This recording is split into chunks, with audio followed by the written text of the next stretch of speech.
বন্ধুরা, আপনারা কি জানেন বাঁশ দিয়ে কিভাবে বড়শি বানায়? আমরা আজকে আপনাদেরকে দেখাবো বাঁশ দিয়ে কিভাবে বড়শি বানায়। তার আগে চ্যানেলটিকে সাবস্ক্রাইব করে পাশে থাকা বেল আইকনটি বাজিয়ে দেন। ধন্যবাদ। এরকম রশি বানানোর জন্য আমরা নেব এরকম ডালের চালগুলো চেঁচিয়ে নেব।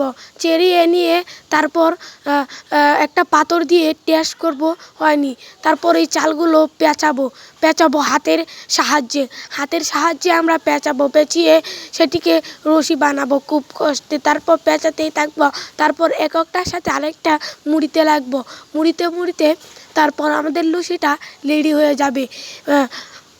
তারপর আমরা দেখেন এখানে আরেকটি রশি সংযুক্ত করে তারপর আমাদের এভাবে দেব ব্যারেট বা চাকুর সাহায্যে একটি বড়শি বানাবো এভাবে।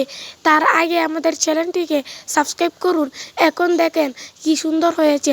তারপর একটা লাঠির সাহায্যে বাঁধবো লাঠিটা।